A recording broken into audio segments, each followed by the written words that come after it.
सप्ताहिक current affairs में आप सभी का स्वागत है। जैसा कि मैंने कहा था कि हर सप्ताह का करंट अफेयर्स आजकल के पेपरों में बहुत ज़्यादा इंपॉर्टेंट हो चुका है।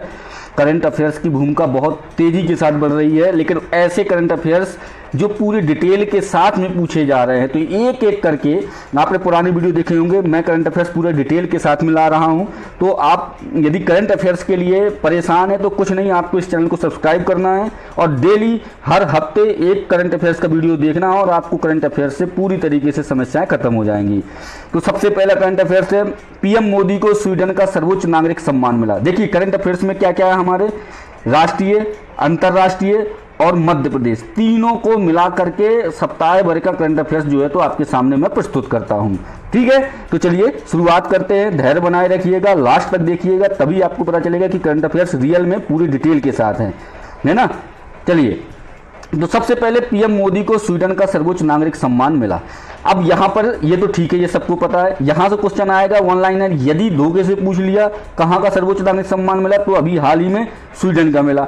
अब उस सर्वोच्च नागरिक सम्मान का नाम क्या है, तो royal order of the polar star, ये कमांडर ग्रैंड क्रॉस, ये जो है तो पुरस्कार का नाम है। जैसे अपने यहाँ नाम होते हैं भारत रत्न, पद्म विभूषण, पद्म भूषण, पद्मश्री, उसी तरीके से स्वीडन के एक पुरस्कार का नाम है royal order of the polar star commander grand cross से सम्मानित किया गया, जिसे स्वीडन द्वारा किसी विदेशी पुरस्कार के प्रमुख यानी कि सेना शासनाध्यक्ष को दिया जाने वाला सर्वोच्च सम्मान माना जाता है। तो स्वीडन से मोदी जी को ये वाला पुरस्कार मिल गया है। तो ये लाइन जो है तो आपको बिल्कुल रट लेनी है।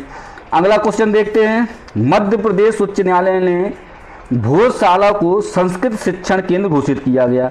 अब एक बात यहाँ याद रखिएगा, सबको पता है भोजशाला कहाँ पर स्थित है, धार में स्थित है। ठीक है, सबको ये पता है कि वहाँ पर वाग्देवी देवी सरस्वती की प्रतिमा है। तो यहाँ से तो क्वेश्चन इतना इजी पूछने वाला नहीं है। अब इसका पूरा डिटेल एक एक लाइन बहुत अच्छे से समझना है सबको। मध्य प्रदेश उच्च न्यायालय ने लंबे समय से चले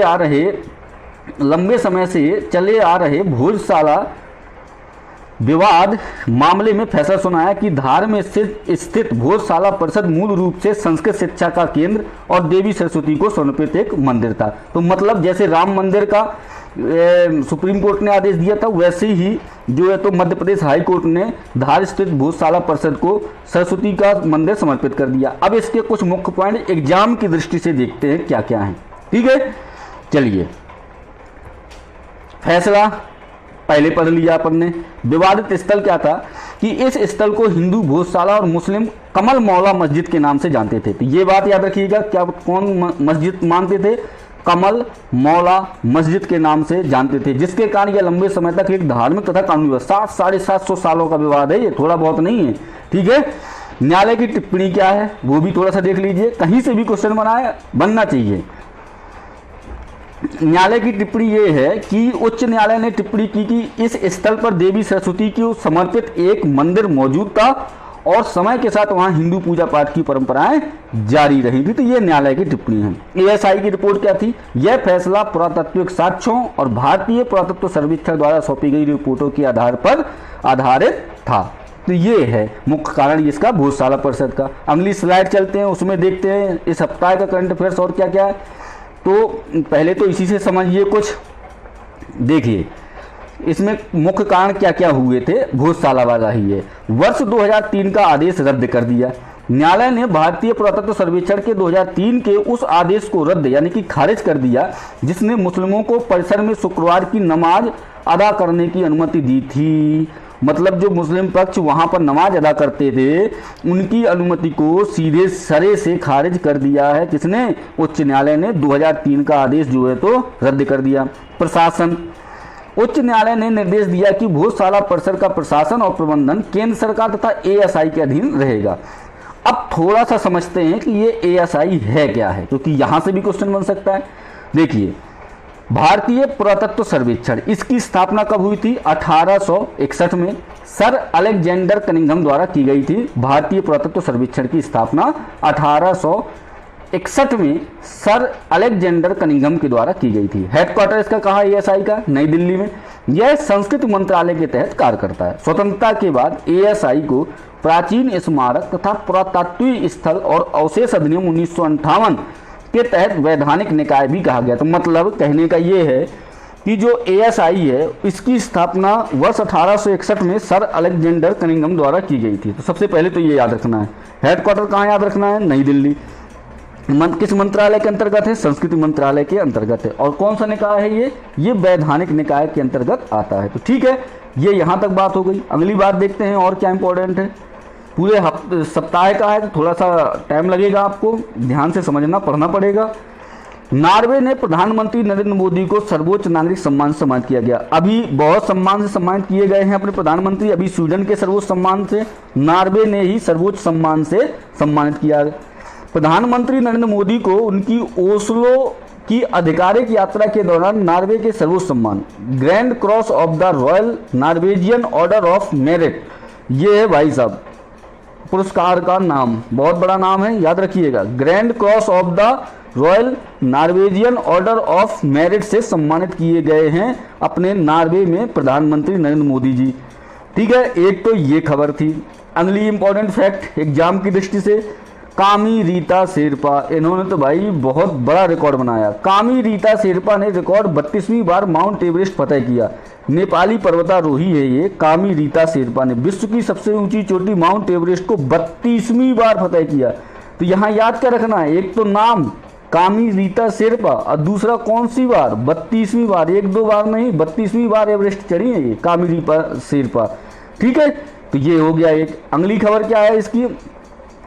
अगली खबर अपन देखते हैं अगली स्लाइड में पहुंच करके।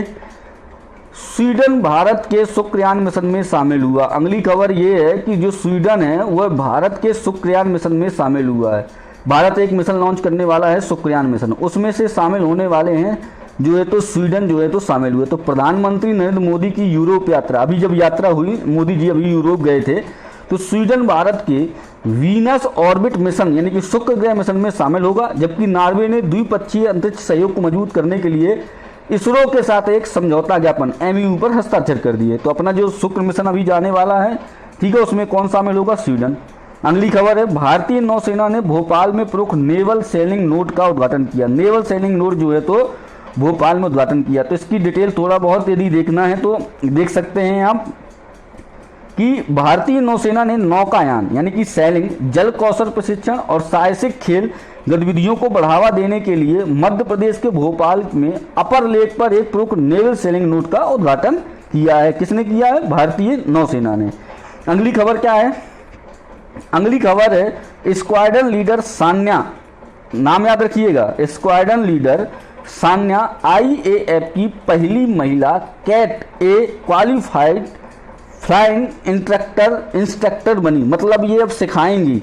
ठीक है, तो क्या नाम है उनका? सान्या जी। स्क्वाड्रन लीडर सान्या ने प्रतिष्ठित category A qualified flying instructor की योग्यता हासिल करने वाली भारतीय वायुसेना की पहली महिला अधिकारिक बनकर जमा। मतलब इंस्ट्रक्टर ये होता है कि अब जो भी नए नए पायलट जो बनेंगे उनको ये सिखाएंगी सान्या, जो तो प्रशिक्षित करेंगी फ्लाइट को उड़ाने के लिए। ठीक है, तो नाम क्या उनका? स्क्वाड्रन लीडर सान्या नाम है उनका। अगली खबर क्या है? प्रधानमंत्री नरेंद्र मोदी को FAO की ओर से एग्रीकोला मेडल से सम्मानित किया गया। 3 मेडल हो गए भाई, एक स्वीडन का हो गया, एक नॉर्वे का हो गया, फूड ऑर्गेनाइजेशन वाला भी, खाद्य एवं कृषि संगठन भी दे रहा है। प्रधानमंत्री नरेंद्र मोदी को FAO की ओर से कौन सा, ये क्वेश्चन आ सकता है पेपर में, एग्रीकोला मेडल से सम्मानित, किस मेडल से सम्मानित किया गया मोदी जी को? एग्रीकोला मेडल से सम्मानित किया गया है। तो ये बात याद रखिएगा। ये क्वेश्चन जो आपको लगता है कि ये ज़्यादा इंपॉर्टेंट नहीं है, लेकिन एग्जाम की दृष्टि से बहुत ज़्यादा इंपॉर्टेंट हो सकता है। ये प्रधानमंत्री नरेंद्र मोदी को FAO की ओर से एग्रीकोला मेडल से सम्मानित किया गया। प्रधानमंत्री नरेंद्र मोदी को रोम में स्थित, आपको पता है कि FAO का मुख्यालय कहाँ है? रोम में। संयुक्त राष्ट्र ने खाद्य एवं कृषि संगठन द्वारा वर्ष 2026 के प्रतिष्ठित एग्रीकोला मेडल से सम्मानित किया गया। किनको? मोदी जी को सम्मानित किया गया। ठीक है, अगली स्लाइड में चलें। अब देखो सप्ताह भर का है, फुल डिटेल के साथ में है, तो थोड़ा सा आपको ज़्यादा पढ़ना पड़ेगा। इंदौर ने ब्रिक्स युवा परिषद के उद्यमिताकार समूह की बैठक। अब केवल इसकी लाइन ही इंपॉर्टेंट है भाई मध्य प्रदेश के एग्जामों के लिए।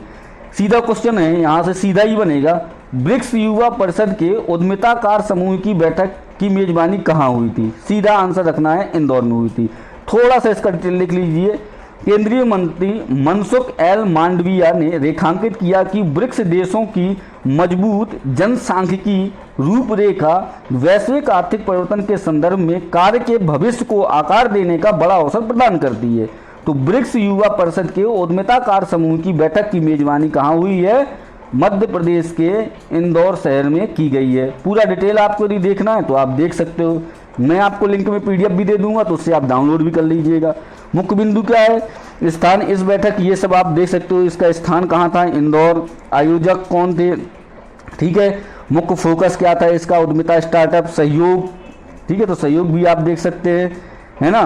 ब्रिक्स क्या है? ब्रिक्स आप देख सकते हो कि ब्रिक्स शब्द का गठन वर्ष 2001 में अर्थशास्त्री जिम ओ'नील द्वारा किया गया। ठीक है, ब्रिक्स की डिटेल है इसमें। पहला आधिकारिक ब्रिक्स सम्मेलन कब हुआ? वर्ष 2009 में रूस में आयोजित किया गया था। शुरुआत में ब्रिक्स का तात्पर्य ब्राजील, रूस, भारत और चीन से था। दक्षिण अफ्रीका को 2010 में इस समूह में शामिल हुआ, जिसका नाम क्या हुआ? ब्रिक्स पड़ा। तो ये ब्रिक्स का पूरा चारों डिटेल है। इस तरीके से करंट अफेयर्स पढ़ोगे तो क्वेश्चन कभी गलत होने वाले नहीं है, इससे आपको डिटेल भी मिल जाएगा, है ना। तो आगे देखिए इसमें और क्या है। अभी 2010 में तो ये शामिल होगा दक्षिण अफ्रीका, 2014-24 में ये मिस्र, इथियोपिया, ईरान, सऊदी अरब और UAE भी ब्रिक्स में शामिल हुए। इंडोनेशिया वर्ष 2026 में 25 में इसका सदस्य बना।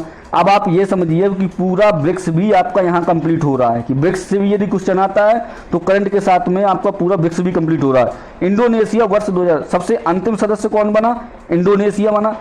ब्रिक्स का सबसे अंतिम सदस्य इंडोनेशिया। ब्रिक्स युवा सम्मेलन कहाँ हुआ? इंदौर में। ठीक है, तो ये पूरा कंप्लीट हो गया, आपका ब्रिक्स कंप्लीट हो गया। अगला पॉइंट लास्ट है ये आज का, इस वीक का, फिर अगले वीक मिलेंगे। लास्ट में कुछ इंपॉर्टेंट फैक्ट हैं और बहुत इंपॉर्टेंट एग्जाम की दृष्टि से हैं। यदि आप तैयारी कर रहे हो तो आपको करंट अफेयर्स का समझ भी होगी। ग्रामीण विकास मंत्रालय द्वारा सी मार्च पहल को, बस केवल ये लाइन ही याद रखनी है, सी मार्च पहल ने, अभी आपने MPPSC 2026 दिया होगा, उसमें बहुत सारे इस तरीके के क्वेश्चन जो है तो 1-2 क्वेश्चन आपको मिले होंगे। सी मार्च पहल को बढ़ावा किसने दिया या किससे संबंधित है? ग्रामीण विकास मंत्रालय से संबंधित है सी मार्च। ये है क्या?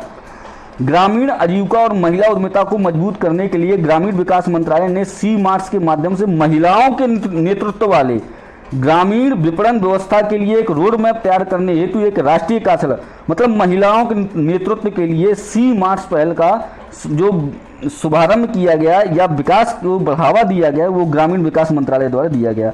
लास्ट एंड लीस्ट सबसे इंपॉर्टेंट आज की करंट अफेयर्स का इस वीक की देखिए, इंटरनेशनल बुकर प्राइज 2026 बहुत ज्यादा इंपॉर्टेंट है। ताइवान लेखिका यांग सुआंग जी उपन्यास का इनका ताइवान ट्रेवलॉग, उपन्यास का नाम है ताइवान ट्रेवलॉग, ने जिसका लिन किंग, 3 नाम याद रखने, द्वारा अंग्रेजी में अनुवाद किया गया। देखो, पहला नाम इंटरनेशनल बुकर प्राइज 2026 किसे प्रदान किया गया? तो यांग सुआंग जी को मिला।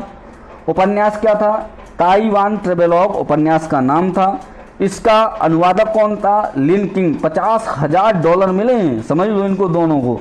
ठीक है, तो 3 नाम तो ये बिल्कुल आने वाले एग्जाम के लिए इंपॉर्टेंट हो जाते हैं। यांग सुआंग जी, ताइवान ट्रेवलॉग और लिन किंग, ये 3 नाम याद रखिएगा। अब किस भाषा में था? तो मंदारिन, चाइना वाले हैं, ताइवान वाले हैं, तो मंदारिन भाषा ही होगी। ठीक है, तो ये हो गया। एक लास्ट और है, भारत और इटली 2027 को संस्कृति और पर्यटन वर्ष के रूप में मनाएंगे। अब आपको सीधे सीधे क्वेश्चन पूछ ले कि भारत और इटली वर्ष 2027 को किस वर्ष के रूप में मनाएंगे, तो आंसर हो जाएगा संस्कृति और पर्यटन वर्ष के रूप में मनाने वाले हैं। अभी आपको हाल ही में पता है मोदी जी अपने जो है तो कहाँ गए थे?